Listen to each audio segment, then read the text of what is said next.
Qala al-musannifu rahimahullahu ta'ala wa nafa'ana bihi wa bi'ulumihi fid darain amin. Wa amman faslun wa amma dafnu fa aqalluhu hufratun taktumu raihatahu wa tahrusuhu minas siba' wa yajibu tawjihuhu lil qiblah wa akmaluhu hufratun qadra qamatin wa bastah wa huwa arba'atu adru'in wa nisf wa yahrumun nadbu bi ta'didi syama'ilil maiti nahwu ya sayyidah wa kahfah wa yahrumun nawhu wa huwa raf'us sauti bin nadbi wa yahrumul jaza'u bi darbi sadri wal khat wa nashri sya'ri wa syaqqil jayb wa tarhir ramat 'ala ar-ra'si wa nahwi dzalik. Baik. Kata musannif rahimahullah, faslun fi kaifiyati dafnil mayyiti. Fasal pada menyatakan tata cara mengemumikan jenazah. Kata musannif, wa amma dafnu, adapun mengemumikan jenazah, fa aqalluhu, maka sekurang-kurangnya, hufratun taktumu raihatah, sekurang-kurangnya satu lubang ataupun satu liang yang dapat menutup bahu jenazah, wa tahrusuhu minas siba', dan dapat memelihara jenazah daripada binatang buah, yakni daripada digali binatang buah. Lepas tu dia kata minas siba' an apa dia punya fi'il dia, tanbishu ke kenapa tak ingat.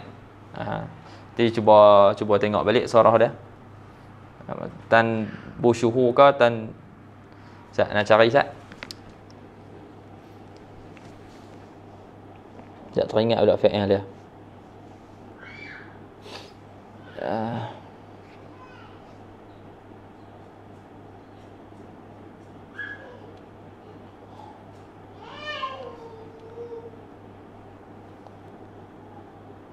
Nabasya yanbushu. An tanbushuhu wa ta'kuluhu. Iaitu satu liang, sekurang-kurangnya adalah satu liang, satu lubang yang dapat menutup bahu jenazah dan dapat memelihara jenazah tersebut daripada digali binatang buah dan daripada dimakan binatang buah. Al-makna, ini sekurang-kurangnya lah. Nanti dia akan sebut pula yang paling sempurna. Jadi ini sekurang-kurang dia. Jadi kalau tak mencapai apa yang disebutkan ni, maka tak cukup lagi lah sekurang-kurang dafan. Tak memada lagi. Itu bukan lagi sekurang-kurang kadar yang wajib. Baik, kata syarah al-makna anna aqallal qabri al-muhassili lil wajibi hufratun tamna'u dhuhura raihatil maiti ba'da tammiha wa tahrusu an nabshis siba'. Dia kata sekurang-kurang, makna perkataan musannif itu bahwasanya sekurang-kurang kubur, kurang ruang kubur yang menghasilkan bagi yang wajib tu adalah sebuah lubang ataupun satu lubang yang dapat menghalang zahirnya, timbulnya bahu mayat selepas ditanamnya. Wa tahrusuhu, dan memeliharanya an nabshis siba' daripada digali oleh binatang buah, fatakulul maita, dan lalu dia makan jenazah tersebut. Kemudian musannif sebut hufrah. Musannif sebut perkataan hufrah, lubang. Jadi bila kita faham lubang, maka tak memadalah bukan lubang, kan? Bila sebut lubang, tidak memada bukan lubang. Sebagai contoh, kita letak mayat, kan, dekat atas muka bumi ni, tak ada buka mana-mana lubang lah. Lepas tu kita bina sesuatu atas dia, yang tu tak memada, sebab tak dinamakan sebagai hufrah. Sebab tu kata syarah, wa kharaja bi hufrah ma law wudi'al maitu ala wajhil ardi wa buniya alaihi. terkeluar dengan perkataan hufrah, masalah kalau mayat itu diletakkan di atas muka bumi ni dan dibuat binaan atas dia, fa innahu la yakfi. Fa innahu la yakfi, maka sungguhnya itu tidak memada. Hadza illam yata'adzar al-hafru wa illa kafa. Ini apa? Adamul kifayah ni. Kata tidak memada ni sekiranya tidak teruzur daripada kita kalau tak teruzur daripada kita gali. Maksudnya kita boleh gali, kan? Tapi kalau memang dah tak boleh gali, wa illa wa in ta'azzara al-hafru, jika teruzur oleh gali, kafa, memada. Jadi selagi boleh gali, kena galilah. Dan sekurang-kurangnya adalah kadar yang dapat menutup bahu jenazah dan dapat memelihara jenazah daripada digali oleh binatang buah. Kemudian kata musannif rahimahullah, wa yajibu tawjihuhu lil qiblah, dan wajib menghadapkan ataupun memalingkan jenazah ke arah kiblat. Tanzilan lil maiti manzilatal musalli. Sebab kita nak terjemah macam mana tanzil? Maksudnya kita meletakkan ataupun kita menjadikan mayat tu kedudukan dia seperti kedudukan orang yang solat. Wa yu'khadhu min dhalika adamu wujubil istiqbali fil kafir fayajuzu istiqbaluhu wa istidbaruhu, dan diambil faham daripada ini, daripada ilah ataupun perkataan sebab ditaujihkan kepada kiblat ni. Dia kata tanzilan lil maiti manzilatul musalli, diambil faham daripada perkataan ni ketiadaan wajib istiqbal, ketiadaan wajib menghadap ke kiblat bagi orang kafir. Jadi kalau kita kebumikan orang kafir, jadi tak wajib, diambil faham daripada ilah ni, tak wajib kita palingkan orang kafir ke arah kiblat. Fa yajuzu istiqbaluhu, oleh itu harus kita palingkan dia ke arah kiblat, dan harus juga kita membelakangkan dia daripada arah kiblat. Yajuz istiqbal, yajuz istidbar. Dua-dua boleh. Orang Islam wajib kita taujihkan kepada kiblat. Lepas tu kalau kita kita kebumikan orang Islam dalam keadaan berpaling daripada arah kiblat, kan, ataupun telekuk muka dia ke bumi ke, ataupun duduk serong ke, apa yang perlu kita buat? Yang ni wajib kita gali balik, korek balik kubur tu. Wajib gali balik tu pun syarat dah selama mana mayat itu belum berubah. Kalau mayat tu dah berubah, maka tidak boleh lagi digali.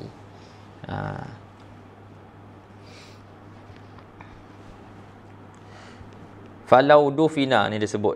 Falau dufinal muslimu mustadbiral qiblah au munharifan anha au munkabban ala wajhihi. Jawab lau dia. Wajaba nafsul qabri.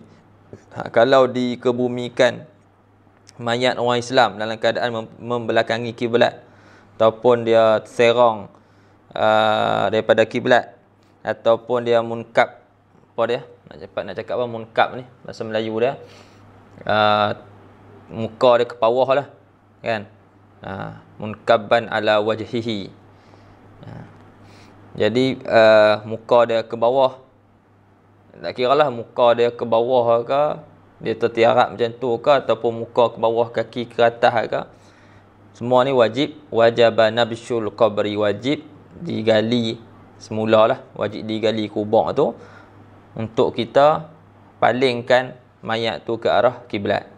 Tu pun dengan kait malam yataghayyar al-maitu, selama mana tidak berubah mayat tu.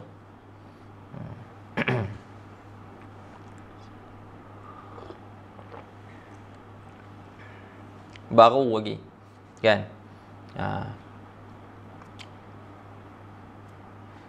Baru je apa ni ke bumi kan. Ghalibnya waktu tak berubah lagi. Okey, boleh.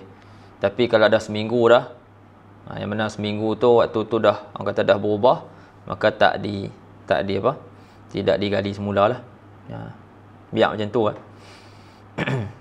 Kemudian wa yusannu an yudha'al maitu 'alal janbil ayman. Disebut sikit perkara sunat. Kata disunatkan diletakkan mayat tu di atas lambung kanan dia. Kalau biasa tengok kan. Biasa tengok sama ada apa, nanti kita akan tengoklah, ada lubang kubur ni ada yang disebut sebagai lahat, ada yang disebut sebagai syak. Syak iaitu dia buat lubang pula kat tengah. Pada buat satu lubang kubur, satu liang yang kata apa yang besar. Lepas tu kat dalam tu ada satu lagi lubang. Macam sungai. Satu lagi lubang untuk letakkan mayat di situ. Letak kat bahagian tengah. Ada yang buat dekat tepi, itu lahat. Itu kita panggil lahat. Jadi dia akan masukkan mayat tu kat lahat tu lah, bahagian tepi tu. Jadi bila dia masukkan mayat tu, kalau biasa tengok depa akan letak dia, depa akan ngiringkan dia, letakkan mayat tu di atas lambung kanan dia. Macam tidur lah. Kan, macam tidur atas lambung. Wajib ke? Sunat. Sunat. Kalau letak belah kiri boleh, makruh. Wa yukrahu 'alal aisar. Dan makruh atas lambung kiri. Wa an yusnada wajhuhu wa rijlahu ila jidaril qabri. Dan disandarkan dia punya muka dia dan kaki dia disandarkan ke dinding kubur. Jadi muka dia letak mayat tu kan. Letak mayat tu, kepala dia kita sandarkan ke kubur, kaki sandak ke kubur. Dalam keadaan mengiring tadi dah, mengiring atas lambung kanan. Lepas tu wa an yutajafa bi baqihi hatta yakuna qariban min hay'ati ruku'. Lepas tu dijauhkan. Muka dan kaki kita sandangkan. Lepas tu bahagian lain tu kita jauhkan sikit. Daripada dinding tu lah. Wa an yutajafa bi baqihi baki mayit tu hatta yakuna qariban, sehinggalah mayat itu dia tu hampir daripada hai'ah, daripada bentuk ataupun gaya orang sedang rukuk. Sebab apa? Li'alla yang kabba liwajhihi, supaya dia tidak, orang kata dia tak jatuh tersembam muka dia. Kalau kita letak tegak boleh jadi dia jatuh muka ke bawah. Kita buat macam tu, kita sandangkan muka dia ke dinding kubur, dan juga kaki dia ke dinding kubur, hal lain tu kita jauhkan sikit. Sehinggalah dia punya rupa dia tu macam rupa orang yang sedang rukuk, hampir rupa yang sedang rukuk, bukan rukuk betul kan. Qariban min hay'ati rukuk li alla yankabba li wajhihi. Wa an yusnada dhahruhu binahwi labinah tahirah. Dan disandarkan dia punya belakang dia tu dengan umpama batu bata yang suci. Kalau tak batu bata, depa akan ambil tanah yang ada tu kan, buat kepai macam tu, letak kat belakang dia. Dia letak belakang dia, buat macam satu tempat sandak lah untuk belakang dia tu. Lepas tu wa an yuj'ala tahta ra'sihi nahwu labinah. Dan kita kata diletakkan, dijadikan di bawah kepala dia tu nahwu labinah, seumpama labinah. Letak kat bawah kepala dia tu macam bantai lah kan. Tak ambil bata ataupun pai tanah tu ke kan. Buat jadi macam batu bata tu, ataupun bagi dia tebal sikit ke, letak dekat bawah kepala dia. Itu sunat. Boleh tengoklah kan. Jadi ikut tengok sampai habis macam mana depa buat. Dan kita boleh ambil itu mana yang sunat, mana yang buat sunat-sunat yang kita baca dalam kitab. Sebab kadang ada yang buat, ada yang tak buat kan. Jadi kita tahulah orang buat macam mana mereka buat. Jadi bila kita tengok tu kita tahu macam inilah yang disebut dalam kitab. Kemudian sambung lagi dia nak sebutkan apa ni lubang kubur yang paling sempurna. Dia kata wa akmaluhu ay al-qabri. Dia tolong tafsirkan dhamir pada akmaluhu tu. Akmaluhu dhamir ha tu rujuk kepada kubur. Dan kubur yang paling sempurna hufratun qadra qamatin ay qamati rajulin mu'tadil wa bastatin ay bastati yadaihi ilal a'la. Kubur yang paling sempurna adalah kita kata apa? Lubang kubur yang mana kita kata tinggi dia tu kadar seorang yang berdiri. Kadar seorang yang berdiri. Itu yang dimaksud dengan qamah. Qamah maksudnya kadar seorang lelaki yang mu'tadil dalam keadaan dia sedang berdiri, wa bastah sambil dia mengangkat tangan dia. Kan? Sekarang yang ada duduk, lana berdiri, angkat tangan. Kan? Itu orang kata apa? Kadar yang paling sempurna. Itu kadar seorang lelaki yang pertengahan, yang berdiri dan sambil dia mengangkat tangan dia. Itu kadar yang paling orang kata apa? Itu hufrah yang paling akmal. Liqauli Nabi sallallahu alaihi wasallam kerana sabda Nabi sallallahu alaihi wasallam pada hari Uhud, ihfiru wa awsi'u wa a'miqu.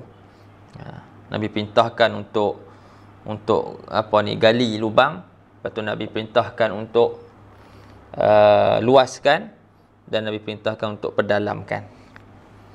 Wahwa kadar itu qadra qamah wa bastah tu wahwa arba'atu adru'in wa nisfun bi dhira'il yadil mu'tadilah. Itu kadar 4 hasta. Kan 4 hasta kan? 4 hasta setengah. Dhira' kan? 4 hasta. Adru' jamak pada dhira'. 4 hasta setengah dengan hasta tangan orang yang pertengahan lah. Itu akmal dia. Wa yusannu an yuzada aidan fi tulihi wa irdihi. Kalau nak tambah lebih boleh tak? Disunatkan ditambah, sunatkan juga tambah pada dia punya lebak dan juga dia punya pada panjang dia dan lebak dia. Tadi tu dalam, ni dia tambah juga pada lebak. Ni sebut lebak lah, bukan tinggi tadi. Maksudnya sunat juga ditambah pada dia punya ketinggian dia, panjang dia dan juga lebak dia.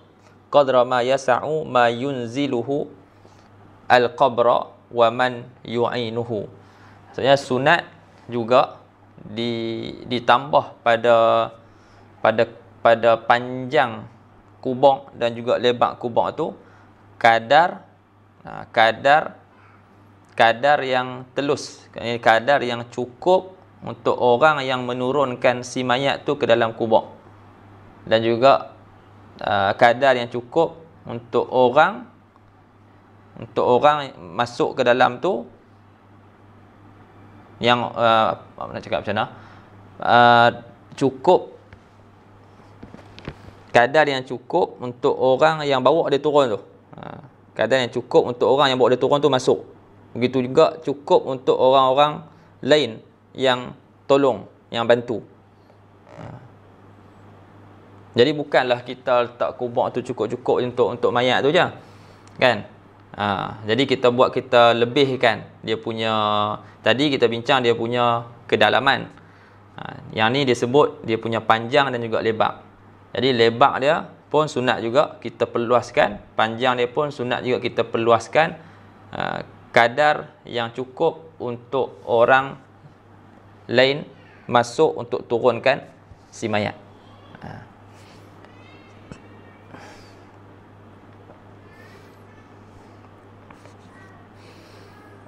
Kemudian kata lagi wal kabiru was-saghiru fi ma dzukira sawa. Orang besar dan orang kecil pada apa yang disebutkan itu sama aja. Kan? Bukannya kata budak kecil ni apa orang kata apa, budak ni untuk orang besar aja, tak, bukan. Budak kecil pun sama jugalah pada masalah yang disebutkan.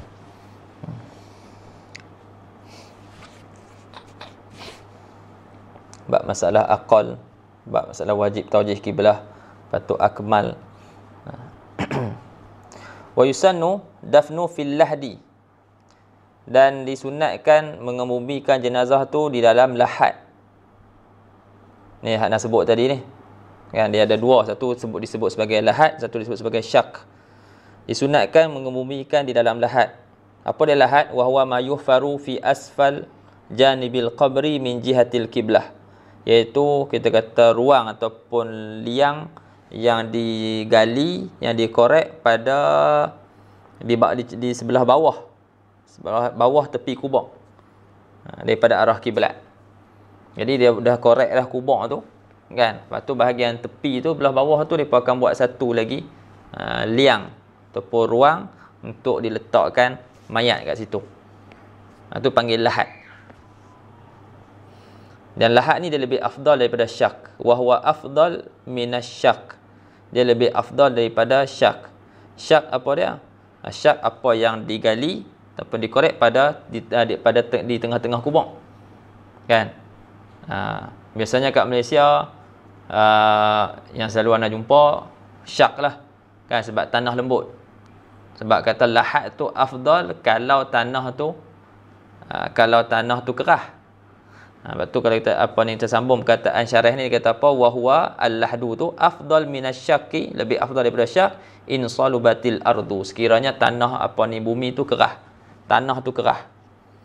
Fa in kanatil ardu rakhwah, maka sekiranya tanah tu lembut, fadafnu fi syakki afdal, kebumikan pada syak itu lebih afdal. Apa dia syak? Wasyaku ma yuhfaru fi wasatil qabri kan nahri. Syak itu apa yang digali di tengah-tengah kubur seperti sungai.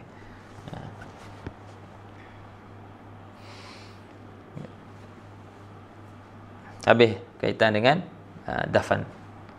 Kemudian disebut sikit ada beberapa larangan berkait dengan kematian. Dia kata wa yahrumun nadbu bi ta'didi syama'ilil maiti nahwu ya sayyidah wa kahfah. Ya. Jadi kata musannif rahimahullah, dan haram meratapi kematian. An-nadbu meratap. Haram meratapi kematian dengan menghitung-hitung sifat-sifat si mati.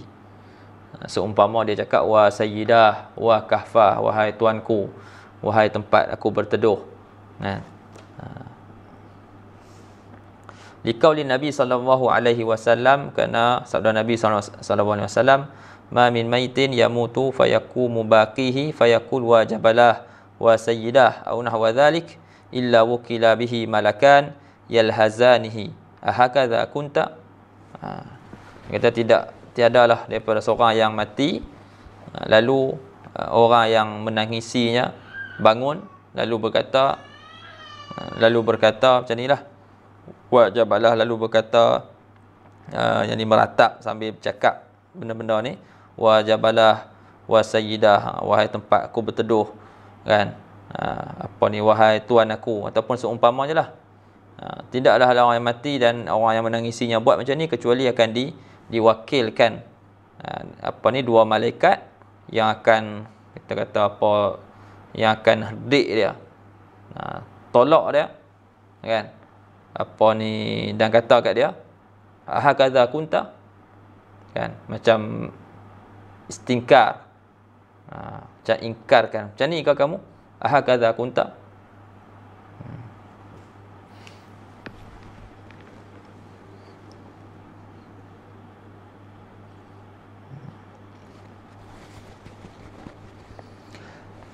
Kemudian kata Ibnu Hajar, qala Ibnu Hajar fi Tuhfah washtarata fil majmu' lit-tahrim. Washtarata ni dhamir merujuk kepada Imam Nawawi lah. Washtarata fil majmu', kan. Jadi al-majmu' karangan al-Imam An-Nawawi rahimahullah. Jadi dia kata washtarata fil majmu', maksudnya Imam Nawawi mensyaratkan dalam kitab dia al-majmu' bagi tahrim tu, bagi pengharaman tu, dia syaratkan iktirana at-ta'dad bil buka. Maksudnya dia syaratkan apa ni, menyemut jemput kebaikan tu yang disertakan dengan tangisan. Sertakan apa ni, tangisan tu disertai, ataupun kita kata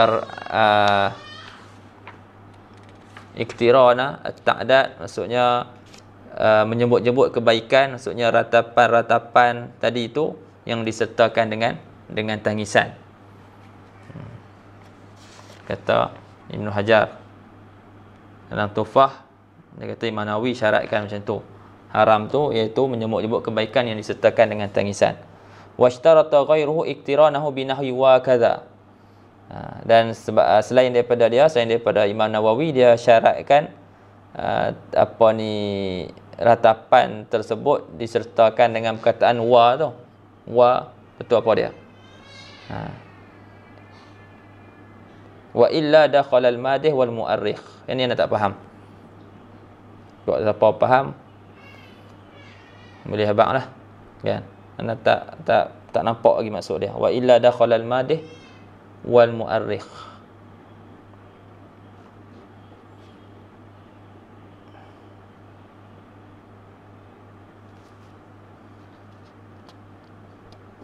Maksudnya dia kalau untuk yang pertama tu, kalau tak ada iktiran, ta'dad bil buka tu, dia dikira sebagai madih je lah.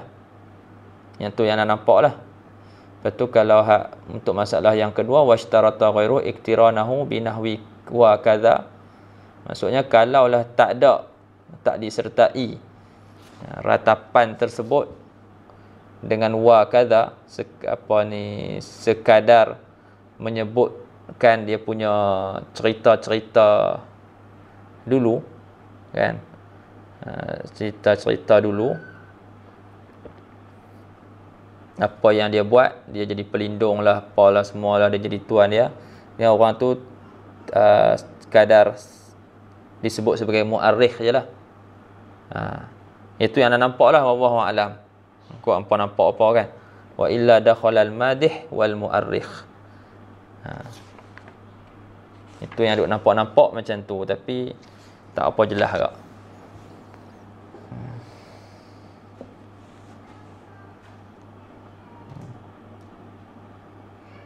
Sebab kalau sekadar sebut kebaikan, sifat-sifat dia yang elok tanpa disertai dengan tangisan, tanpa diangkat-angkat suara, kan? Dan tidak ada pula penipuan, sebut sifat-sifat yang tak ada pun pada orang tu, maka tak ada larangan kat situ, tak ada dosa situ, tak ada pengharaman. Di mana yang disebut syarah bawah ni, dia kata fa in dzukirat sifatuhul jamilah bi ghairi bukain wala raf'i sautin wala kadhibin fala hurmata. Maka sekiranya disebut sifat-sifatnya yang baik, yang elok, tanpa disertai dengan tangisan, tanpa ditinggikan suara, jerit-jerit, dan tidak ada penipuan, maka tidak ada hurmah kat situ. Kemudian kata sanif lagi, wa yahrumun nauh.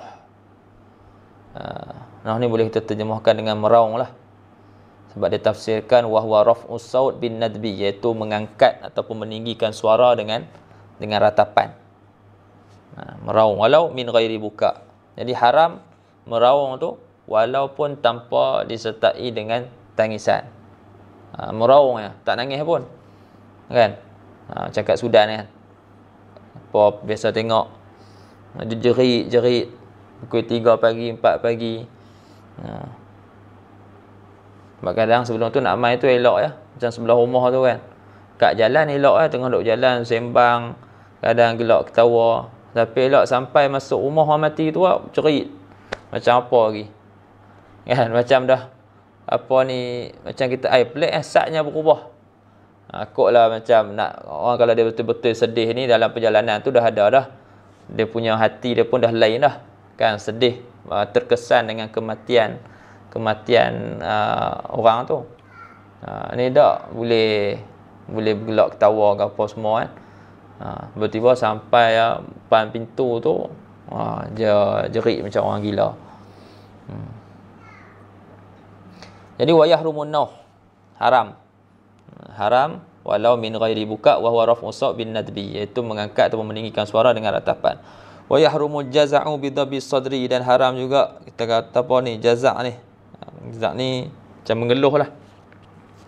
Haram apa ni, mengeluh ataupun apa ketiadaan rida, menunjukkan apa ni ketiadaan rida dengan apa yang berlaku, dengan memukul dada, bidar bis sadri wal khadi, dengan memukul dada dan pipi.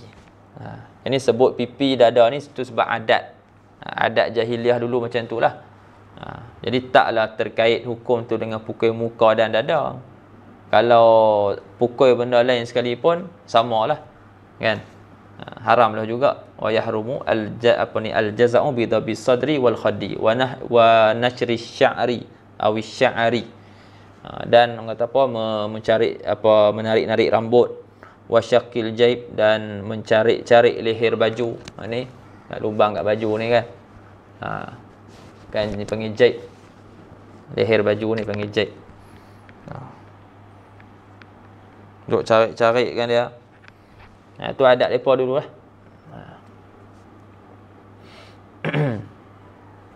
Wa tarhir ramadi ala ra'si, dan apa, menaburkan abu di atas kepala.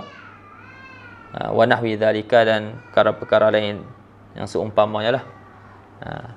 Kata syarah, ka kashfi thawb, seperti dia singkap baju dia, wa taghyiril libas awizi, ataupun dia tukar pakaian dia atau seragam dia, wa tarki libasin mu'tad, ataupun dia meninggalkan pakaian yang biasa dipakai, kan? Sebabkan kematian tu dia tinggalkan pakaian yang biasa dipakai, untuk nak menzahirkan jazak tu lah, kan? Nak menzahirkan jazak tu.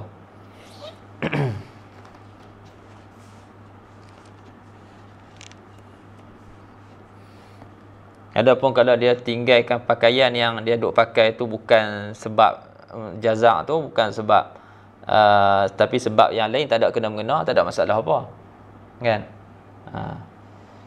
Wa tarki libasin mu'tad wa taswidil wajhi, dan menconteng wajah. Qala Nabi sallallahu alaihi wasallam, apa ni, man laisa minna man darabal khudud wa syaqqal juyub wa da'a bi da'wal jahiliyah. Bukan daripada kami, yakni bukan orang yang ikut jalanan kami, orang yang kita memukul-mukul dia punya apa ni, pipi dia, wa syaqqal juyub, dan mengoyakkan apa ni, leher baju dia, wa da'a bi da'wal jahiliyah, dan dia berdoa ataupun menyebut-nyebut seperti sebutan orang jahiliyah. Itulah apa ni, meraung, meratap, semua tu sebut ya sayyidah wa apa ni, wajab ya apa ni, wajabalah, semua tu. Itulah yang dimaksudkan dengan dakwah al-jahiliyah. Dan perbuatan nauh dan juga jazak tu, kan, dia termasuk dari dosa kecil ke ataupun dosa besar. Yang tu ada khilaf lah antara ulama. Ada yang kata dosa kecil, ada yang kata dosa besar. Kata syarah, wan nauhu wal jaza'u kabiratun kama fi tuhfah wa atamada syabra malisi wal bujairimi annahuma saghirah. Jadi apa ni, at-tuhfah, Imam Ibn Hajar dalam tuhfah kata, dalam tuhfah disebut kata kabirah lah, dosa besar. Adapun syabra malisi dan bujairimi kata dia saghirah, dosa kecil. Kemudian adakah si mayat tu akan diseksa dengan sebab buka tangisan, ratapan, raungan orang yang hidup ni? Jawabnya, dia tidak akan diseksa dengan sebab tu, kecuali jika dia wasiatkan. Kecuali jika dia wasiatkan ahli dia ataupun orang lain untuk buat macam tu bila dia mati. Jadi jumhur dia ada apa banyak tafsiran lah berkenaan dengan hadis tu, kan? Berkenaan dengan hadis tu, dia ada banyak tafsiran, ada banyak akwal.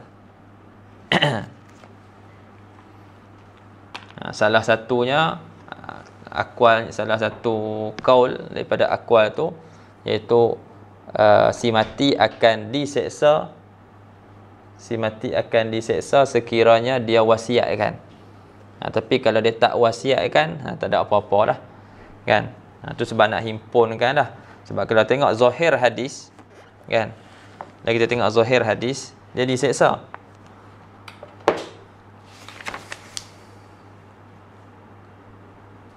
Apa hadis dia?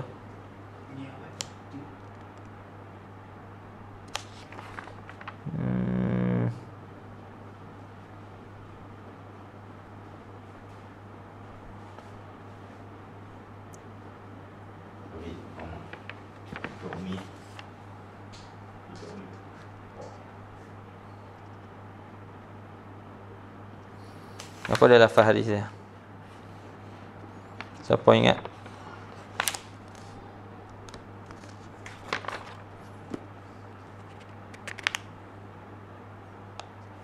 Tak ingat dah pula lafaz dia. Mafhum dia lebih kurangnya kata mayat tu akan diseksa dengan sebab tangisan orang yang hidup ni lah, kan. Jadi masalah apa ni, Allahumma salli ala sayyidina Muhammad. Jadi ulama dia bukan tengok pada hadis tu je, kan. Kadang-kadang kita tengok satu hadis tu terus kita ambil satu kefahaman tanpa kita melihat kepada nas-nas yang lain, bercanggah ke ataupun tidak bercanggah. Jadi ulama apa ni, depa tengok hadis tu, tapi hadis ni zahir dia bercanggah dengan ayat Allah Taala sebut wala taziru waziratun wizra ukhra, kan. Jadi apa ni, orang lain dia tak bertanggungjawab atas dosa orang lain. Yang buat tu orang hidup, kan. Boleh jadi orang mati ni tak tahu pun apa yang orang hidup tu buat. Tiba-tiba kita nak kata dia ni kena seksa sebab masalah orang apa tangisan ataupun ratapan orang yang hidup, sedangkan dia tak salah apa pun. Jadi untuk himpunkan antara nusus tu, tu antara dia punya Allahumma salli ala sayyidina Muhammad, dia punya jawapan lah, kan. Dia punya jawapan dan juga tafsiran dia. Maksudnya apa ni, ditanggung apa hadis tu, hadis kata mayat kena seksa tu, disebab tangisan orang yang hidup tu, ditanggung dengan makna kalau dia wasiatkan ahli dia ataupun orang untuk buat macam tu bila dia mati nanti. Memang ada berlaku apa ni macam tu, kan. Okey. Sebab itulah kata syarah di akhir fasal ni dia kata wala yu'adzabul maitu bi syai'in mimma taqaddama illa in awsa bihi.